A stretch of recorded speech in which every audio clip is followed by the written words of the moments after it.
খালেদা যে এমন অসুস্থ তাই আমরা মৃত্যু চাচ্ছি না, কথা কন না কেন ভাই? সেদিন আমি ওয়াজ করতেছি, আল্লাহ খালেদা দেখে সুস্থ করো, পিছন দিতে বলতে মরে গেছে হুজুর। আমার তা মেজাজ খারাপ হলো বুঝলেন। আমি খালি ফেসবুকের দিকে তাকিয়ে আছি যে তারেক জিয়া চলে আসলো, তার মা ছেলের একটা সংক্ষিপ্ত হলো একটা ভিডিও দেখতে পাবো, কিন্তু এখন পর্যন্ত পেলাম না। কি বিপদ বাড়ে। যদি যাই আল্লাহ তাকে জান্নাতি করুক, যদি জীবিত থাকে আল্লাহ তাকে সুস্থ করে ফিরাই দেখ। ধরে করে আমিন, ধরে বলে আল্লাহ আমিন। আমরা মৃত্যু চাই না, আমরা হায়াত চাই। কোন ফেরেশতা দেখা না গেলেও মরার সময় একটা ফেরেশতা দেখা লাগবেই। দেখবেন অনেকে গজল গায়, এবারের মতন ফিরে যাও রে আজরাইল, মিনতি করিয়া কই তোমারে। এ গজল শুনে যদি আজরাইলের অন্তর দয়া হয় আর আজরাইল যদি ফেরত যায়, আপনার বলেন তোর চাকরি থাকবে? আল্লাহ বলবি তোর দেয় কাম হবি না। এই জন্য আজরাইল হলো নির্দয়, যার অন্তরে কোনো দয়া মায়া নাই। সন্তানকে এতিম করে, স্ত্রীকে বিধবা করে, আপনার সবচাইতে আপন মানুষকে নিজের ইচ্ছায় না আল্লাহর ইচ্ছায় আজরাইল জান কবজ করে। জোরে বলেন কার ইচ্ছায়? আল্লাহর ইচ্ছায় জান কবজ করে। একটু মনোযোগ দেন, আপনি যতই গজল গান আজরাইল ফেরত যাবে না। আল্লাহ বুঝবার পারলেন মুসা নবী যখন হাত চুলকায় তাহলে কিছু একটা খেলা হবে। এমন সময় আল্লাহ বললেন উদউ ইলা সাবিলি রাব্বিকা বিল হিকমাহ। মুসা, আমি তো আল্লাহ কেমন আছি জানবার চাইছো, আমি তোমাকে ফেরাউনের কাছে পাঠাইছি, মারামারি করা যাবে না, হিকমত নিয়ে তুমি দাওয়াত দাও। সঙ্গে সঙ্গে মুসা নবী বললেন লা ইলাহা ইল্লাল্লাহু মুসা কালিমুল্লাহ। ফেরাউন সিংহাসন থেকে লাফ দিয়ে বলে, মুসা রে, আমার রাজত্বের মধ্যে তোর আল্লাহর জিকির চলবে না। তোর আল্লাহর জিকির যদি করবার চাস তোর আল্লাহর জায়গাত যা। আজকে বাংলাদেশে আল্লাহর জায়গা কোনটা? জোরে কম। নামাজ সম্পর্কে আলোচনা শুনবেন, মসজিদে কেবলমাত্র আল্লাহর ঘর।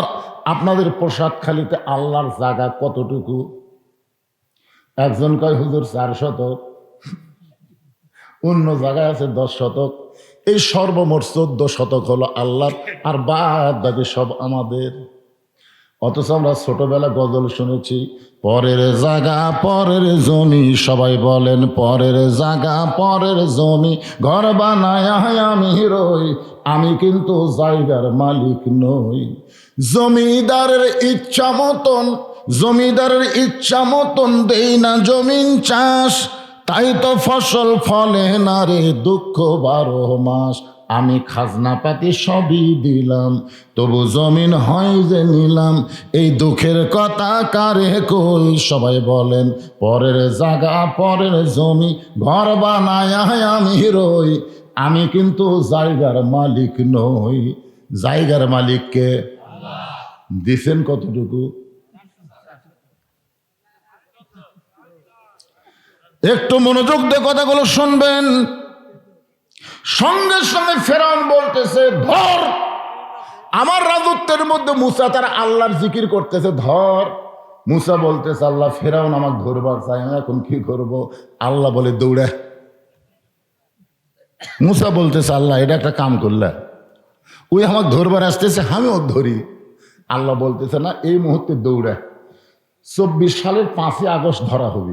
যখন কথা ঠিক কিনা, তারা আগে একটু দৌড়া দৌড়ি করা লাগবে। যখন কথা ঠিক কিনা, আমরা 15.5 বছর মুসার দল ধরা করছি, খালি দৌড়া দৌড়ি, খালি দৌড়া দৌড়ি, ঠিক মতো বাড়িতে থাকবার পারিনি, ঠিক মতো বাড়িতে থাকা যায়নি। হাইরে দৌড়ান ভাই। আল্লাহ বলে মুসা দৌড়া। মুসা দৌড়ায় আল্লাহর হুকুমে, আর ফেরাউন জনগণকে বলতেছে মুসা আমার ভয়ে দৌড়াই। আপনার বলেন তো মুসা দৌড়াই কি ফেরাউনের ভয় না আল্লাহর হুকুম? ফেরাউন তার সাঙ্গ পাঙ্গ নিয়ে মুসা নবীর পিছনে পিছনে, ফেরাউন সামনে সামনে, এমন একটা জায়গার সামনে আর দৌড়ানোর কোনো রাস্তা নাই। জায়গাটার নাম হলো সাগর। জোরে বলেন নাম কি? ফেরাউন তিন দিকে ঘিরে ধরে বলতেছে, মুসা রে এখন আর দৌড়াবি না। কিছুদিন আগে ভারতের একজন উগ্রপন্থী মন্ত্রী বলেছে, বাংলাদেশের মৌলানারা প্রত্যেকটা মাহফিলে বলতেছে সব দেখা হলো শেষ, আগামীতে দেখবো আল্লাহর কোরআনের বাংলাদেশ। এই হুজুররা জানি না যে তিন দিকে ভারত, একদিকে সাগর। একবার যদি ভারত খেপে টুপিয়া সাগর ধরে, এরা পলানার রাস্তা পাবি না, সাগর চুপড়ে মরা লাগবে। আপনারা বলেন তো, সাঁতার যদি জানে তা পানি খাওয়া লাগবে? কথা কন না কেন? সাঁতার জানলে পানি খাওয়া লাগবে? তো এখন ইঞ্জিনিয়ার সাহেব নদী পার হবে, দেখে নদীর কিনার মাঝি ঘুম পাড়তেছে। ইঞ্জিনিয়ার বলে, মাঝি আমি একটু এপার থেকে ওই পারে যাব, তুমি পার করে দিবে। মাঝি বলে, এটাই তো আমার কাম, ওঠেন। তো ইঞ্জিনিয়ার নদীতে নৌকায় উঠি জিজ্ঞাসা করতেছে, মাঝি তুমি সারাদিন কত মানুষ পারাপার করো, তার অঙ্ক হিসাব জানো? মাঝি বলতে, স্যার আমি মূর্খ মানুষ, হিসাব জানি না। ইঞ্জিনিয়ার বলে, যে বেটা হিসাব জানে না তার জীবন হলো 4 আনা মাটি। কয় আনা মাটি? 16 আনার মধ্যে 4 আনা শেষ। নৌকা কিছু দূর যাওয়ার পর ইঞ্জিনিয়ার বলতেছে, ও মাঝি এই নৌকা সর্বপ্রথম কে তৈরি করেছ? তুমি কি তার ইতিহাস জানো? মাঝি বলতেছে, মূর্খ মানুষ, আমি তো ইতিহাস জানি না, তবে আমার বাড়িতে পাতি হাঁস আছে, 2টা রাজহাঁস আসিল, শিয়াল ধরে খাসে। ইঞ্জিনিয়ার বলে, আমি কই কি? আর ই কয় কি রে? যেই বেটা ইতিহাস জানে না তার জীবন হলো 8 আনা মাটি। কিছুদূর নৌকা যাওয়ার পরে এবার ইঞ্জিনিয়ার বলে, মাঝি তুমি কি বিজ্ঞান জানো? বিজ্ঞান? এই নৌকাটা পানির উপর কেমনে ভাসতেছে, এই বিজ্ঞান কি তুমি জানো? মাঝি রাগ করে বলতেছে, আমার বইয়ের মির্কি বেড়াম আছে, মাঝে মধ্যে অজ্ঞান হয়, আমি তো বিজ্ঞান বুঝি না। ইঞ্জিনিয়ার বলে, বেটারে যেই বেটা বিজ্ঞান জানে না তার জীবন হলো 12 আনাই মাটি। নৌকা তখন নদীর মাঝখানে, হঠাৎ পূর্ব আকাশে কালো মেঘ করে উঠছে ঝড়, এত জোরে ঝড় উঠছে নৌকা খালি নদীর মাঝখানে টলমল টলমল করতেছে। এবার ইঞ্জিনিয়ার বলে, মাঝি রে যেই জোরে ঝড় উঠলো নৌকা বুঝি ডুবে যায়। মাঝি বলতে, ডুবুক নৌকা, আমার টেনশন নাই, ডুবুক। ইঞ্জিনিয়ার বলে, পাগল নাকি?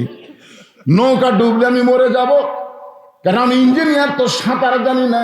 মাঝি বলতেছে, আমি সাঁতার জানি। তুমি অঙ্ক জানো, তুমি ইতিহাস জানো, তুমি বিজ্ঞান জানো, কিন্তু সাঁতার জানো না। নদীর মধ্যে উঠবা নৌকায়, সাঁতার জানবা না, তোমার জীবন হলো 16 আনাই মাটি। জোরে গান কথা ঠিক? যে কোরআনের তাফসীর শুনতেছেন, এই কোরআন হলো সাঁতার জানা। যাদের ভিতর আল্লাহর কোরআন আছে তারা জানে, ইন্নামা ইয়াখশাল্লাহু মিন ইবাদিহিল উলামা। আলেম বান্দারা সবচাইতে আল্লাহকে বেশি ভয় করে, তারা ভারতকে কোনোদিন ভয় করে না। কথা কন না কেন? তাকে আছে ভারতের দিকে, আগামী নির্বাচন ভারত যার পক্ষে যাবে সেই উঠবি। আর কি মারতিছে, আমরা ভারত গুনি না, এখন কি করি না, গুনি না। ভারত কি রে নেংটির বাচ্চারা, তোরা কি করবি? আমি এক ওয়াজে বলছিলাম, ভারত যদি বেশি মাস্তানি করে বাংলাদেশে ঢুকবার চাই, তোমরা 2.5 হাত লাঠি থুবা আর ট্যারের মধ্যে একটা খুর থুবে। ওরা ঢুকবি, লাঠি দিয়ে পাড়ে ফেলে দিবে, খুর দিয়ে কেটে দিবে। এ ওয়াজটা এতই ভাইরাল ভারতে হবে, বুঝলেন? হিন্দুরাকে এই বক্তাকে রে তো খুর দিয়ে আমাকে আগা কেটে দিবি আর লাঠি দিয়ে ঠাসিয়ে দিবি। ওরে বাবা রে, তিন দিকে ভারত, একদিকে সাগর। ভারত মাঝে মধ্যে একটু উগ্র হয়ে গরম দেখায়। ফেরাউন বলে, মুসা রে 3 দিকে আমরা লাঠি নিয়ে দাঁড়ায় আছি, সামনে সাগর, এখন দৌড়া কেমনে যাবা? মুসা বলে, আল্লাহ তোমার কথা মতো দৌড়ালাম, এখন কি করব? আল্লাহ বলেন, নাসরুম মিনাল্লাহি ওয়া ফাতহুন কারীব ওয়াবাশশিরিল মুমিনিন। আল্লাহ বলে, তোমার হাতে লাঠি নাই, মুসা বলতেছে আল্লাহ একটা লাঠি নিয়ে এতগুলা লাঠি সামনে, আল্লাহ কয় পাগলা ওদের লাঠি মারা লাগবে না, নদীত মার। সাগরে লাঠির আঘাত করে মুসা নবী যেই মাত্র সাগরে লাঠির আঘাত, সঙ্গে সঙ্গে আল্লাহ তাআলা 12 লাইন রাস্তা বানায় দিছে। মুসা নবী তার সঙ্গীদের নিয়ে সবচাইতে বড় রাস্তার মধ্যে গিয়া এক নিয়তে 4 রাকাত নামাজ আদায় করে শুকরিয়া তান। আল্লাহ বলে হাবিব, ওই সাগরের তলদেশে মুসা নবীকে 4 রাকাত নামাজ আদায় করলো, ওই নামাজটা আমি আল্লাহর কাছে এতই ভালো লাগলো, আপনার উম্মতের জন্য আসরের 4 রাকাত ফরজ করে দিলাম। আপনার উম্মতের আসরের 4 রাকাত ফরজ নামাজ যখন জামাতের সঙ্গে আদায় করবে, আমি আল্লাহ মুসার মতো সওয়াব দিয়া দিব ফজরের পরে। আপনার বলেন তো কেন নাই? না জানলে এক কথা জানি না, আজকে কি আর কি বার বেড়াচ্ছেন, এগুলো জানবারই চাচ্ছেন সরে ঠিক না। তো মাইক ছাড়া খালি মুখে ওয়াজ করলে মনে ভালো বুঝতো। কিরে আপনার বুঝতে পারতেছেন? বুঝতে পারতেছেন? যে রকমই হোক, ভং ভং করুক আর ভোঁ ভোঁ করুক আর ফ্যাট ফ্যাট করুক, বোঝা যাচ্ছে তো? আলহামদুলিল্লাহ। আপনারা বুঝবার পারলেই হলো। ভালো হবি না মানে নামাজের ওয়াজ হচ্ছে, আল্লাহ তো ভালো করে দিবে। নামাজ কার? আমাদের না আল্লাহর? হ্যাঁ, নামাজ শুধুমাত্র আল্লাহর জন্যে। একটু মনোযোগ দিয়ে শুনবেন। আসরের নামাজ পড়ে নবী সাহাবীর দিকে মুখ ঘুরে দাঁড়িয়ে গেলেন। মুখ ঘুরে দাঁড়িয়ে গেলেন। আবু বকর বললেন, ইয়া রাসূলুল্লাহ, আজকে আসরের নামাজের পরে আপনি আপনার জীবনের সবচাইতে গুরুত্বপূর্ণ ওয়াজ করবেন, ওই মেম্বরে বসে আপনি ওয়াজ করেন। রাসূল বলে, আবু বকর, আজকের গুরুত্বপূর্ণ ওয়াজ আমি বসে করতে পারবো না, আমি দাঁড়িয়ে দাঁড়িয়ে তোমাদেরকে দেখাবার চাই। সব সময় চমকে গেছে, ওরে বাবারে, এতদিন আমরা ওয়াজ শুনেছি, আজকে রাসূল বলতেছে শোনাবার পারবো না, আমি তোমাকে দেখাবার চাই। আপনার বলেন তো, ওয়াজ শোনা আর ওয়াজ দেখা এই দুইটা কি এক? আমরা খালি সারা জীবন বক্তা বলে গেল, শুনে গেলেন, দেখবার তো পারলাম না। আজকে ফজরে ওয়াজ দেখা যাবে, যদি মুসল্লি বেশি হয় তাহলে কবি না রে, ওয়াজ তো দেখা যাচ্ছে পারে, গতকাল 4 জন হয়েছিল, আজকে 14 জন হচ্ছে। কিন্তু যদি দেখা যায় যে আজকে ওয়াজের ঠেলা, গতকাল 2 জন হয়েছিল, আজকে খালি মুয়াজ্জিন ছাড়া কেউ নেই। কি বুঝতেছেন? আল্লাহ রাসূল মেহরাবের মধ্যে ঢুকলেন। নবী যে জায়গায় দাঁড়িয়ে ইমামতি করেন সেই জায়গাটার নাম হলো মেহরাব। জোরে বলেন, নাম কি? যারা হজ করেছেন তারা জানেন মসজিদে কেবলাতাইন আর মসজিদে কুবায় কিন্তু মেহরাব নাই। এই দুইটা মসজিদের মধ্যে মেহরাব নাই, কারণ তখন মেহরাব বানানোর কোনো দরকারই পড়ে নাই। মেহরাব তৈরি হয়েছে কোরআনের একটা আয়াত নাজিল হওয়ার পরে। আল্লাহ বললেন, ইয়া আইয়ুহান নাবিয়্যু হারজিল মুমিনিন আলাল কিতাল, ওগো নবী, আপনার উম্মতদের নিয়ে, সাহাবাদের নিয়ে শুধু কাতারবদ্ধ হয়ে নামাজ পড়লে হবে না। যারা আপনাকে ইক্তিদা করে, ইমাম বিশ্বাস করে, কাতার সোজা করে নামাজ পড়ে, তাদেরকে স্ট্যান্ডিং সৈন্য হিসাবে, আর্মি হিসাবে গড়ে তোলে। খালি কাতার সোজা করো, কাতার সোজা করো, খালি কাতার সোজা করে নামাজ পড়লে হবে না, তাদেরকে সৈন্য হিসাবে গড়ে তোলেন। এ কথা কার? কারণ যে কোনো সময় মক্কার কাফেরেরা মদিনা আক্রমণ করতে পারে, আর মদিনা যখন আক্রমণ করবে তখন দোয়া দিয়ে, দরুদ দিয়ে আপনি মদিনা রক্ষা করতে পারবেন না। ওই কাফের বেঈমানদের বিরুদ্ধে সাহাবীদেরকে নিয়ে অস্ত্র ধরা লাগবে। এ কথা কার? তার মানে কি বুঝতেছেন? খালি মেসওয়াক করে, খালি দস্তরখানা ফেলে, খাওয়ার পরে দই মিষ্টি শূন্য, এইগুলো করে ইসলাম বাঁচানো যাবে না ভাই। ইসলাম বাঁচাতে গেলে বাতিলের বিরুদ্ধে আমাদেরকে জিহাদ ঘোষণা করা লাগবে। জোরে কোন কথা ঠিক কি না? আপনাদের এই এলাকায় বাতিল কি? বাতিল বোঝেন আপনারা? আল্লাহ কোরআনে বললেন, কুল জাল হক ওয়া যাহাকাল বাতিল ইন্নাল বাতিলা কানা যাহুকা। সর্বপ্রথম এই মেহরাব তৈরি করে রাসূল বললেন, মেহরাবটা শুধু ইমাম দাঁড়ায়া নামাজ পড়ার জন্য না, এই মেহরাবটা হলো অস্ত্র রাখার জায়গা। ধরে কোন সুবহানাল্লাহ। তাহলে আপনারা কি বুঝলেন মেহরাব মানে কি? অস্ত্র রাখার জায়গা। এইটা যদি এখন আমি বলি আর এই ভিডিও ম্যানেরা যদি ছাড়িয়ে দেয়, তাহলে আগামীকালে আমার বিরুদ্ধে অ্যাকশন শুরু হবে। কেরে কি তো জঙ্গি, মানে যুদ্ধের কথা যারা বলবে তারাই জঙ্গি। বাতিলের বিরুদ্ধে লড়াই করতে হবে ভাইজান। আমি আবার আমার নিজের জীবন এটা প্রমাণ, বুঝলেন?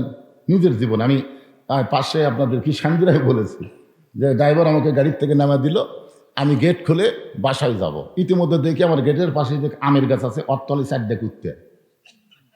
আমার এই কালো জুব্বা দিয়ে করে খেপে গেল, ওরা সাইডে খারাপ হয়ে আমার খাও খাও করে ধরলো।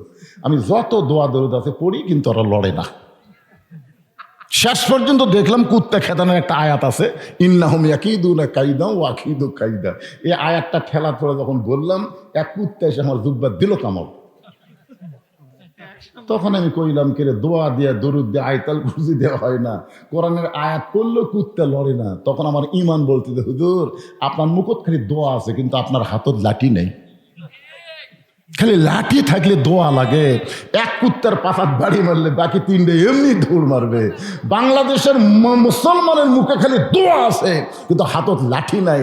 লাঠি থাকলে হাসিনার মতন ফ্যাসিস্ট এই বাংলাদেশে নতুন করে আসতে পারবে না। জোরে বলেন কথা, ঠিক কথা বলেন না কেন ভাইজান? কথা বলা লাগবে। ভারত পায়তারা করতেছে, ভারতের একটা পুতুল আমাকে দেশত বসাবি। আপনারা ভোটের দিনে খালি ভোট দিলে হবে না, হাতত একটা করে মাল থোয়া লাগবে। কথা বুঝুন, কথা কর না কেন?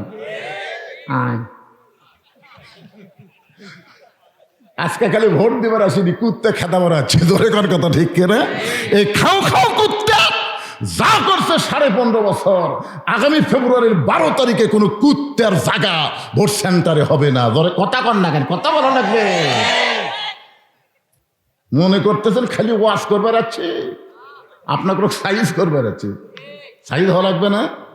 হ্যাঁ, আল্লাহ কোরআনে বলেন, ইন্নাল্লাহা ইয়ামুরুকুম আন তুআদ্দুল আমানাতি ইলা আহলিহা ওয়া ইযা হাকামতুম বাইনান নাস আন তাহকুমু বিল আদল। আল্লাহর নবী আস্তে করে মেহরাবের মধ্যে ঢুকলেন। মেহরাবের ভিতরে ঢুকে নবী একটা থলিয়া, একটা ব্যাগ বের করলেন। সাহাবীরা বলে, ইয়া রাসূলুল্লাহ, জীবনের সবথেকে গুরুত্বপূর্ণ ওয়াজ আমাদের শোনাবেন। কিন্তু হুজুর ওয়াজটা না শুনে আপনি একটা থলিয়া বের করলেন।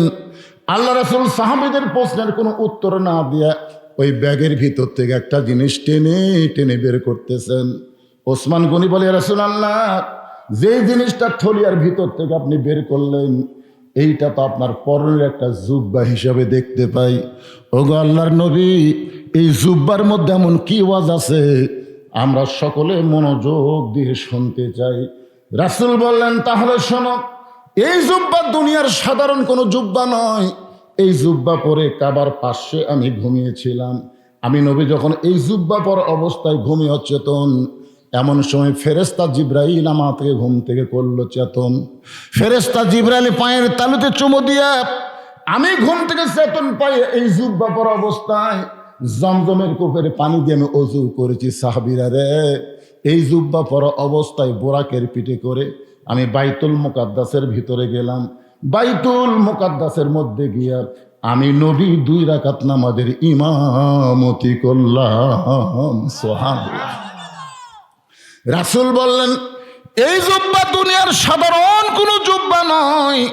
এই জুব্বা পরা অবস্থায় সমস্ত নবী রাসূল আমাকে ইমাম মেনে তারা আমার পিছনে ইক্তেদা করলো। আমাকে আল্লাহ তাআলা ডিগ্রি দিলেন ইমামুল আম্বিয়া, ইমামুল মুরসালিন। এই জুব্বা পরে আমি বোরাকের পিঠে করে 7 আসমান পাড়ি দিলাম। এই জুব্বা পরা অবস্থায় রফরফে পাড়ি দিয়া আমি সিদরাতুল মুনতাহা অতিক্রম করে এই জুব্বা পরা অবস্থায় আমি আল্লাহর আরশে গেলাম। আল্লাহর আরশে গিয়ে আল্লাহ পাক আমার সঙ্গে মেরাজ করলো, সাক্ষাৎ করলো। এই জুব্বা পরা অবস্থায় আল্লাহ আমাকে 5 ওয়াক্ত নামাজ দিল। সেই নামাজ নিয়ে আবার দুনিয়াতে ফেরত আসলাম। আমি মেরাজ ঘটানোর পর থেকে এই জুব্বাটার কোনোদিন আমি পরি নাই। আমি যত্ন করে এই থলিয়ার মধ্যে রাইখে দিয়েছি, কারণ আমি নবী থাকবো না, আমি নবী অচিরেই দুনিয়া থেকে চলে যাব। আমি যাব এই দামি জুব্বা নিয়ে যাব না, এইটা তোমাদের মধ্যে কাউরে না কাউরে আমি দিয়া যাব। যেই বলছে এই জুব্বাটা আমি নিয়ে যাব না, এত দামি জুব্বা, এই জুব্বাটা আমি তোমাদের মধ্যে কাউরে না কাউরে দিয়ে যাব।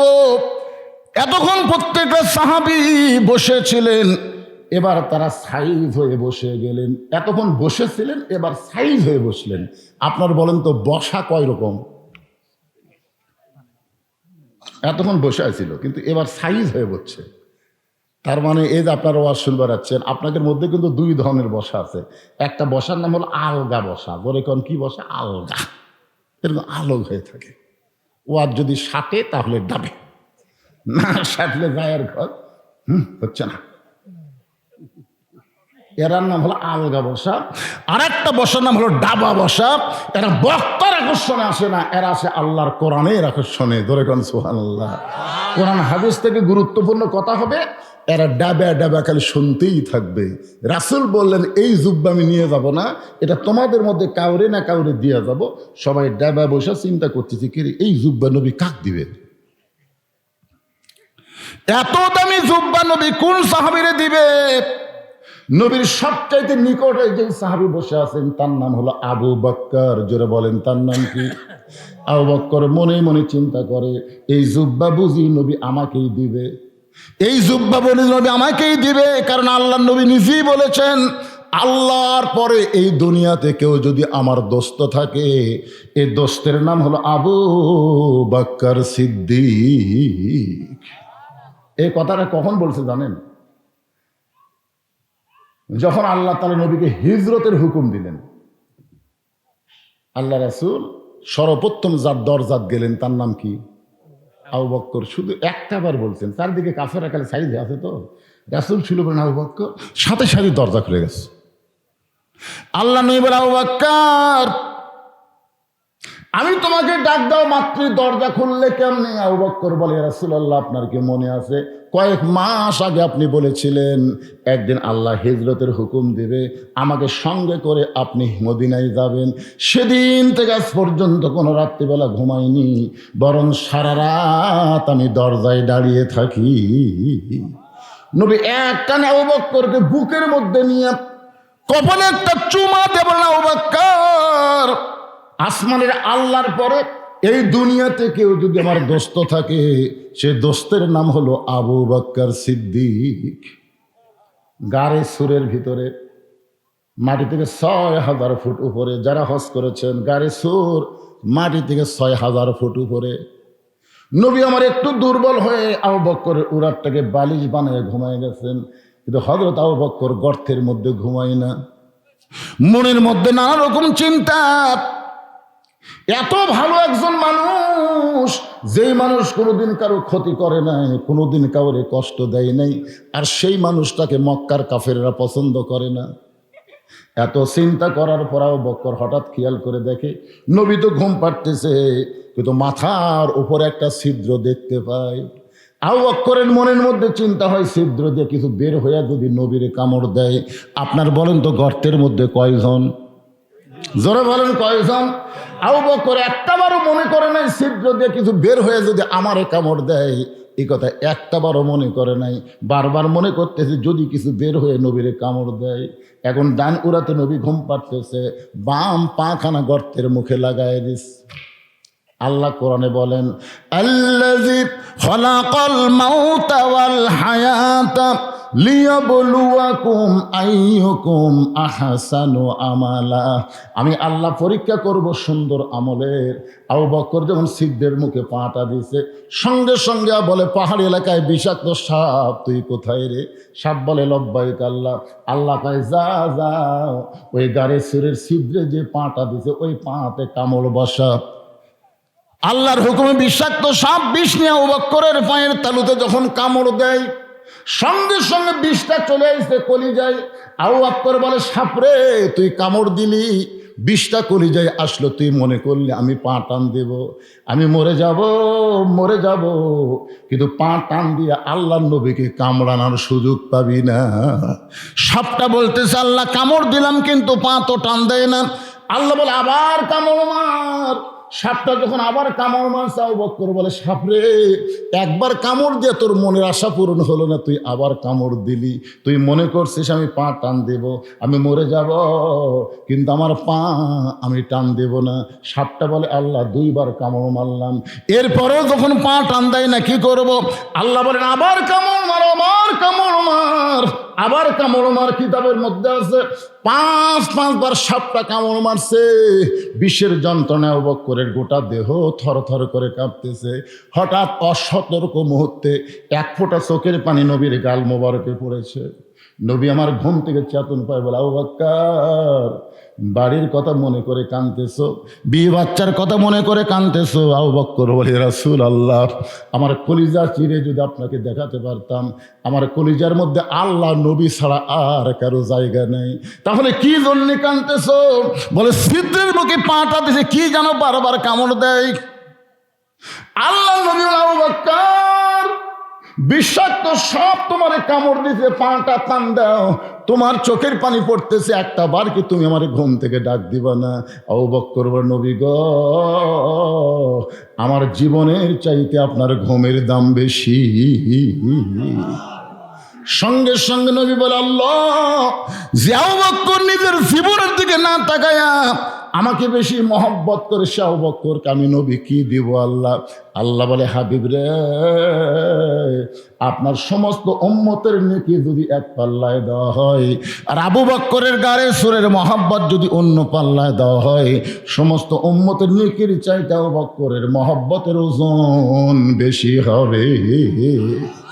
সে আবু বকর মনে মনে চিন্তা করে, জুব্বা বুঝি আমি পাই, এত দামি জুব্বা নবী অন্য কাউরে দিবে না, আমাকেই দিবে, এই মনে করে চিন্তা করতেছে, কিন্তু জবান খোলার সাহস পাচ্ছে না।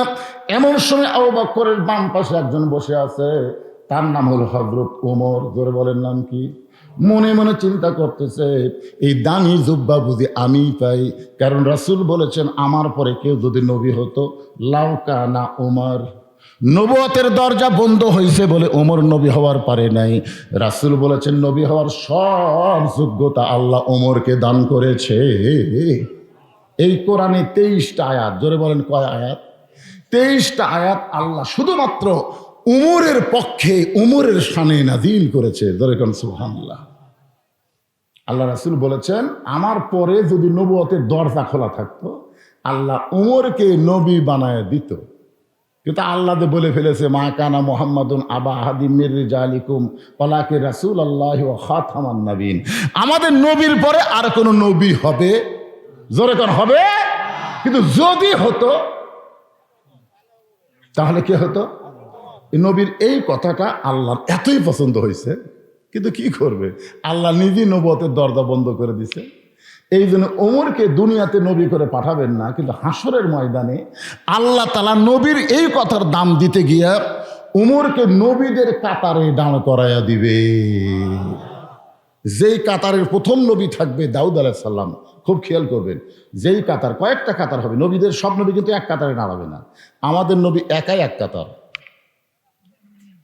যেই কাতারের প্রথম নবী হবে দাউদ আলাইহিস সালাম, ওই কাতারে 2 নম্বরে আল্লাহ হযরত উমরকে ঢুকাই দিবে, 3 নম্বরে দাঁড়াবে সুলাইমান।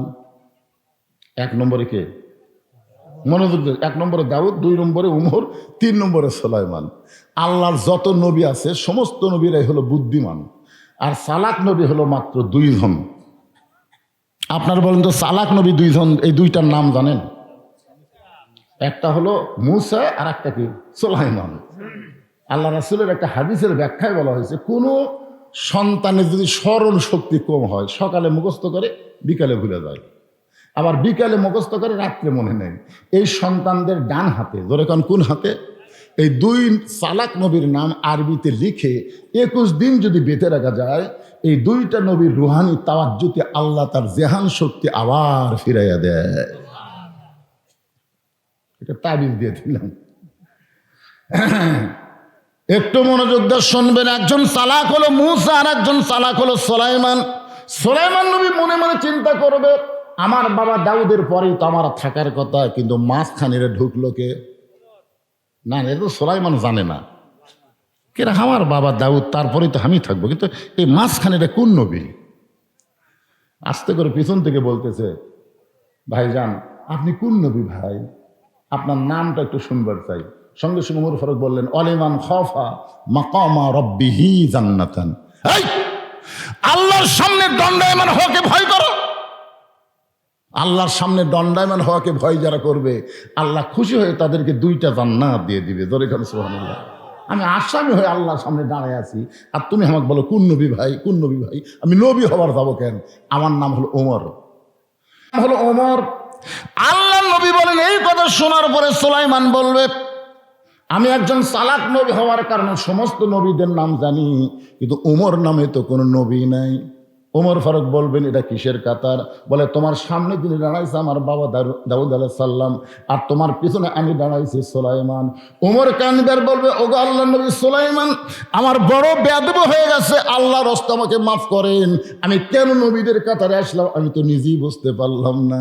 এই কথা বলে হযরত ওমর যখন নবীর কাতার ছাড়তে যাবে, আল্লাহ রাসূল বলেন, ওই সময় আল্লাহ বলবে, ওমর আমার দোস্ত নবীর দাম, কথার দাম রাখতে গিয়া তোমাকে নবীর কাতারে দাঁড় করাইছি, তুমি কাতার ছিল না। ওমর ফারুক বলবেন, আল্লাহ নবীর কাতারে আমার দাঁড় করা আপনি খুশি করতে পারবেন না, বিশ্ব নবীর উম্মতের কাতারে আমি দাঁড়াতে চাই। বিশ্ব নবীর উম্মতের কাতারে দাঁড়াইলে লাভটা কি? লাভ জানেন আপনারা? আছেন আমার মুক্তার, আছেন আমার ব্যারিস্টার, শেষ বিচারের হাইকোর্টেতে তিনি আমায় করবেন পার, আমি পাপী তিনি জামিনদার। আল্লাহর নবী প্রত্যেকটা উম্মতকে বাঁচানোর জন্য আল্লাহর কাছে ওকালতি করবে, ব্যারিস্টারি করবে, আল্লাহর কাছে সুপারিশ করে আমাদেরকে জান্নাতে পৌঁছে দিবে। তাহলে বিশ্ব নবীর উম্মতের কাতারে দাঁড়ানো এটা বিশাল একটা ভাগ্যের ব্যাপার।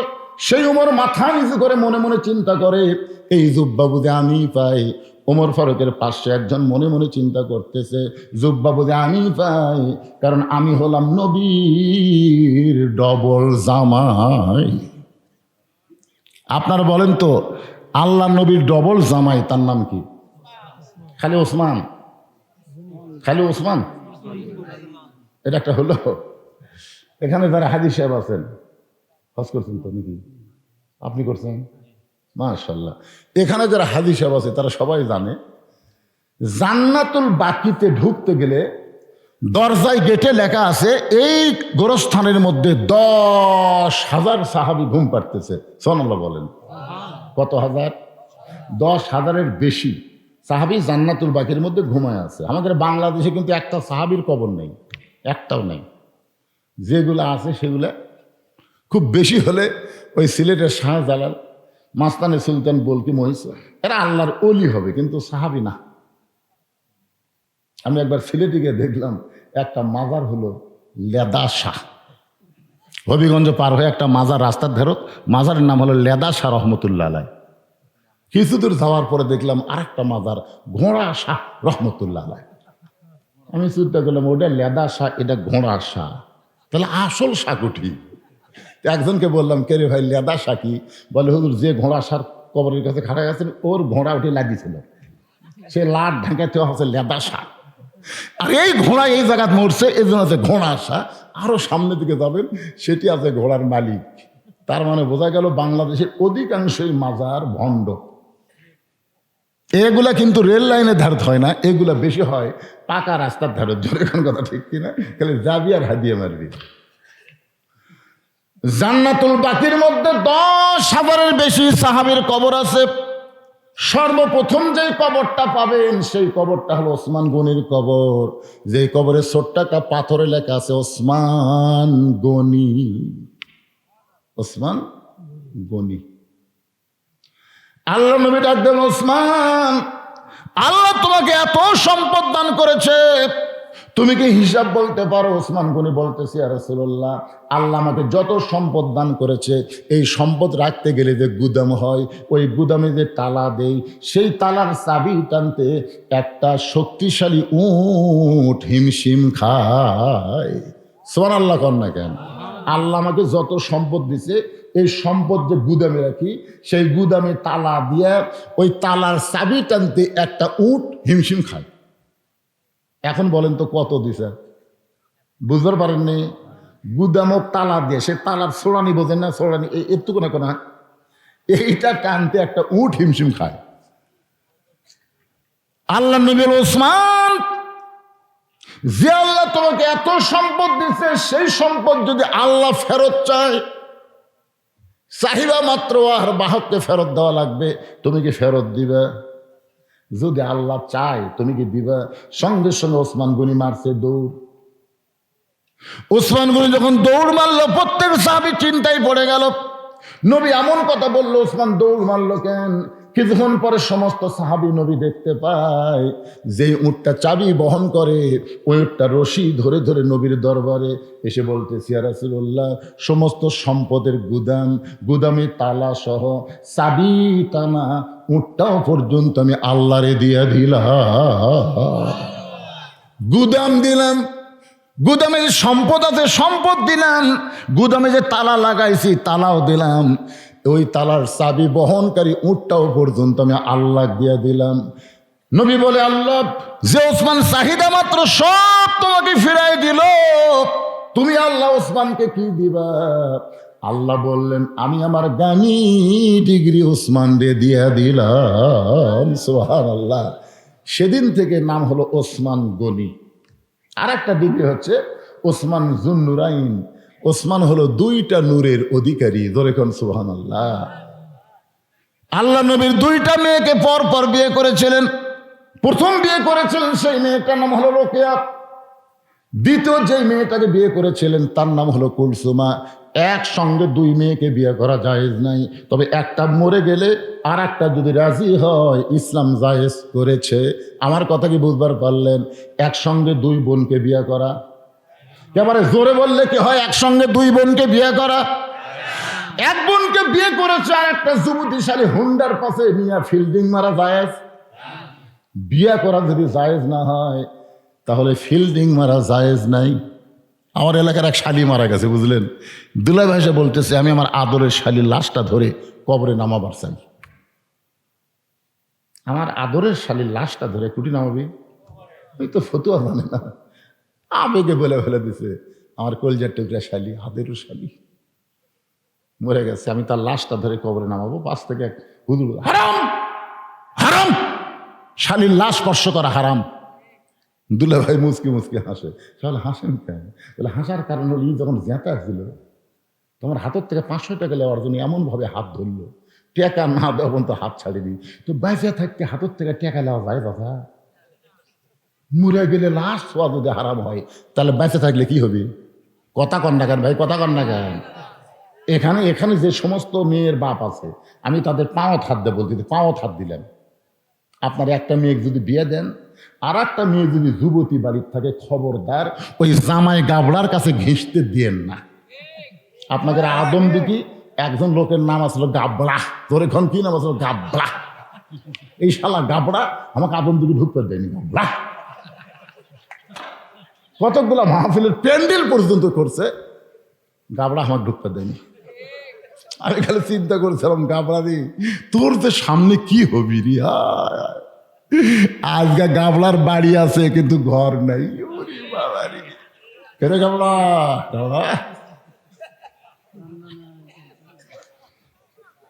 অ্যাঙ্গেল একটা ডোজ দিয়ে দিলাম, গাবড়া যদি বেচা থাকে তাহলে বুঝবি, বদলু সে তুই বন্ধ করে পারবি না, তুই পলে যাবি, বদলুর সে ঠিকই ঢুকবি। তোরে কার কথা দেখতে অ্যাঙ্গেল আছে, অ্যাঙ্গেলের দিন শেষ। এখন ডাইরেক্টের বাংলাদেশ আরো অ্যাঙ্গেল। একটু মনোযোগ দিয়ে শুনবেন। আল্লাহ রাসূল বলেছেন, রে মেয়েরা শোনো, যে সমস্ত মেয়েরা পর্দার অন্তর আছেন আপনারা একটু মনোযোগ দিয়ে শুনবেন। দুইটা পুরুষকে তোমরা কাল সাপের মতন ভয় করবা। একটার নাম হলো দেওরা, আর একটার নাম হলো দুলা ভাই।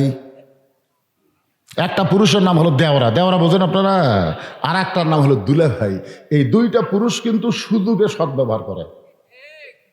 চিন্তা করে বোন তো আমার ঘরতে আছে, আর ওর ছোট বোনের যদি আমি একটু একটু তাহলে চিন্তা করবি আমি কিছু বলবার গেলে আমার বোনের ভাত যাবি। আর ভাইয়া যখন মানুষ হয়ে গেছে তখন দেওরা ভাবির সামনে গিয়ে গান শুরু করেছে, ভাইয়া তোমার বর আমি যে দেবর, বুঝে দেখো ভাবি কার বেশি দাবি, ভাইয়া গেছে মালয়েশিয়ায় আমি এখন আসি। একদিন দেওরা যা ভাবি বলতে, ভাবি আপনার যে কি সাইজ, ভাবি মনে হয় আপনার বিয়েই হয়নি। এমন কথা শুনে ভাবি কান্দের কয়, এই সুন্দর কথা তোমার ভাই জীবনেও কয়। মেয়ে মানুষের খালি একটু তারিফ করেন, কি সাইজ রে, মনে বিয়েই হয়নি। আর আপনি জানেন দেওরা ভাবির তারিফ করার কারণ কি? ওই ওভার ডিউটি করবি, ওভার ডিউটি করবি। হাসতেছেন? আজকে পর কি নষ্টমী সমাজের মধ্যে এই কারণে বেশি হচ্ছে। ধরে কথা কন না কেন, কথা কন না কেন? আমার মায়ের একটু মনোযোগ দিয়ে শুনবেন। ওসমান গনি আল্লাহ নবীর দুইটা মেয়েকে বিয়ে করেছেন পরপর। প্রথম যাকে বিয়ে করেছিলেন তার নাম হলো রোকেয়া। রোকেয়া যখন দুনিয়া থেকে বিদায় হয়ে গেল, এরপর যাকে বিয়ে করলেন তার নাম হলো কুলসুমা। এই দুইটা মেয়েকে বিয়ে করার কারণে আল্লাহ তাআলা তাকে একটা ডিগ্রি দিল, সে ডিগ্রির নাম হলো জুন্নুরাইন, দুইটা নূরের অধিকারী। সবচাইতে বড় ডিগ্রি হলো ওসমান গানি, ধরে কান সুবহানাল্লাহ, ওসমান ধনী। আর আমরা কি? এখানে যতগুলো লোক আছে আমরা কি? আল্লাহ কোরআনে বলেছেন আল্লাহ গানিয়ুন ওয়া আনতুমুল ফুকারা। আল্লাহ হচ্ছেন ধনী, আমরা হলাম ফকির। ধরে কারণ আমরা কি? আরো জোরে, জোরসে বলুন। পর্দার অন্তরালে যারা আছে এরা কি? এরা ফকির। মরদ মানুষ যদি ফকির হয় তাহলে মেয়ে মানুষ কি? আরো জোরে, জোরসে বলুন। আপনারা বলেন তো, অনেক দিন হলে ফকির কিন্তু নিচে ছিল আর ফকুরনির জাত ছিল উপরে। ধরে কোন কথা ঠিক না? আগামী 12 তারিখে আমরা সবাই সিদ্ধান্ত নেব আর কোন ফকুরনি যেন বাংলাদেশের প্রধানমন্ত্রী হবার না পারে। আপনারা বলেন তো ফকুরনির বুদ্ধি কেমন? এক বাড়ির ভিক্ষা করে দেয়, বলছে মা মা 4টা ভিক্ষা দাও। বাড়ির বেটার বউ বলছে 4টা না 4 সের দেবো। ফকুরনি কয় কে মা 4 সের কেন? শাশুড়ি আমার গাল দেয়, অন্য বাড়ি পান খাবার গেছে, এই সুযোগে তুমি আইছো, তোমার 4 সের চাল দিয়ে আমি সংসার ঢুসা দেবো। ওই ফকুরনি 4 সের চাল দিচ্ছে। ফকুরনি চিন্তা করে সারাদিন ভিক্ষা করলে 2 সেরই হয় না, আরে এক বাড়ি দিল 4 সের। বেটার বউ বলে ফকুরনি মা খবরদার এই কথা যেন কাউরে কইও না। ফকুরনি বলে আমার কি ঠেকা পড়ছে, আমি কাউরে কব না। ওই 4 সের চাল পেয়ে রাস্তা দিয়ে যাচ্ছে আর বলতেছে, ওই বেরি বেটার বই শাউরির যে কি হলো, আমাকে 4 সের চাল দিয়ে কইছে, কাউরে দাম করবো না, আমি কমো না। একলা একলা গল্প করে আর কমো না। একজন জিজ্ঞাসা করে ফকুনের বেরি কি হয়েছে, ওই বেরি বেটার বউ 4 সের চাল দিয়ে কইলো, কাউরে দাম করবো না, কাউরে কমো না বাবা, কাউরে কমো না। চিন্তা করে দেখেন, সেই ফকুরনি সামান্য একটা ঝোলার চাল সামলাবার পারলো না, সেই ফকুরনি যদি দেশ সামলাবার দেন পারবি? বোঝেন না কেন আপনারা? এই জন্য আল্লাহ কোরআনে বলেন আর রিজালু কাওয়ামুন আলান নিসা, পুরুষ থাকবে উপরে, নারী থাকবে নিচে। এই কথা বক্তা বলল শিবের না, এই কথা হলো আমার আল্লাহ। জোরে বলেন কার? যে বাড়িতে মেয়ে মানুষ জোরে কথা কয় ওই বাড়িতে মরদ মানুষ আছে কি না বোঝা যায় না। দেখবেন যেই বাড়িতে মেয়ে মানুষ সেই চিল্লাই, ওই বাড়িতে মরদ মানুষ বিলাই হয়ে।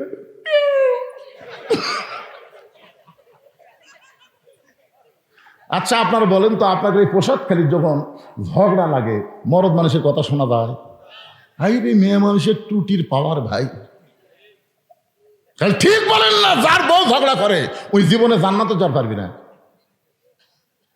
কারণ মুখের কথা হলো একটা পর্দা, আপনার বউ ঝগড়া করার কারণে তার পর্দার খেলাফ হয়ে গেল। রাসূল বলেছেন দায়ুস লা ইয়াদখুলুল জান্নাহ, দায়ুস কোনোদিন জান্নাতে যাবার পারবে না। এই জন্য আমার মা বোনদেরকে আমাদের সাইজের মধ্যে রাখার দরকার আছে না নাই? আমার মায়েদের জন্য বলতে যে মা, আপনাদের বেশি ওয়াজ শোনা লাগবে না, একটা আমল করবেন। আল্লাহ কোরআনে বললেন ওয়াকারনা ফি বুয়ুতিকুন্না ওয়ালা তাবাররাজনা তাবাররুজাল জাহিলিয়াতিল উলা। আল্লাহু আকবার। ওসমান গনি মনে মনে চিন্তা করে জুব্বা বুঝে আমি পাই, আমি হইলাম আল্লাহর নবীর ডবল জামাই। ওসমান গনির পাশে একজন বসে বসে মনে মনে চিন্তা করে এই জুব্বা তো আমি পাবো, এই জুব্বা তো আমি পাবো। তার নাম হলো হযরত আলী। ধরে বলেন নাম কি? আবু বকর কি চিন্তা করতেছে? জুব্বা বুঝি আমি পাই। উমর ফারুক চিন্তা করতেছে জুব্বা বুঝি আমি পাই। ওসমান গনি চিন্তা করে জুব্বা বুঝে আমি পাই, কিন্তু হযরত আলী বলতেছে জুব্বা তো আমি পাবো। হযরত আলী জুব্বা পাবে। আরে মজার ওয়াজ আসছে, কি বিপদ রে ভাই। বাড়ি যাবে গ্যারান্টি দেন আমি বাড়ি যা পারবো।